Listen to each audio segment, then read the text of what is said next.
Our correspondent Siddhant Sibul joins us with more. Siddhant, yesterday US Secretary of State Rex Tillerson arrived in Delhi, and today he will have a call-on meeting with Prime Minister, and he will also meet External Affairs Minister Sushma Swaraj. To begin with, what could be taken up in the agenda?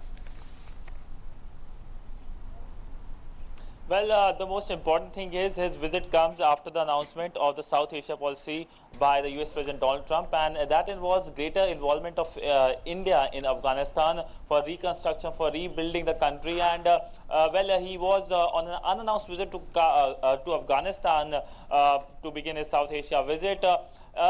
He had a press conference there. He, of course, talked about how Pakistan is harboring terrorist safe havens, and that needs to be wiped out. There has to be a conditional relationship with Pakistan between Washington and Islamabad on the basis of wiping out these terrorists.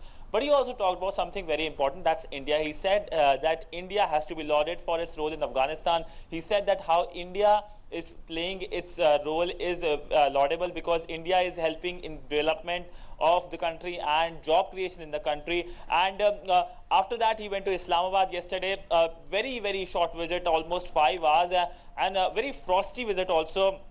If the visuals can be seen, the handshake between the Prime Minister of Pakistan and the US Secretary of State were very cold, the cold vibes coming, and there was only one release which came out from the US Embassy in Islamabad saying that Rex Tillerson, the top diplomat of America, said that it's time Pakistan acts on terror safe havens in its country, in its territory, and that's really strong message. And he has reiterated this message many times over before beginning his South Asia visit. I believe like 1 week before the visit, he spoke at a Washington think tank talking about US ties with India for next 100 years.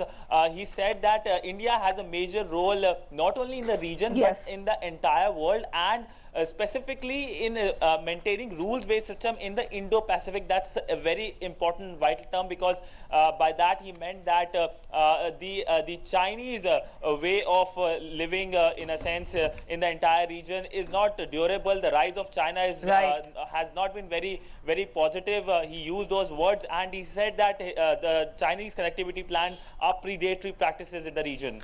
All right, Siddhant, thank you so much for joining us with those details. Not to forget that in his address, the US Secretary of State did mention that India and US are the two bookends of stability across the either sides of the globe. Thank you so much, Siddhant, for joining us with those details.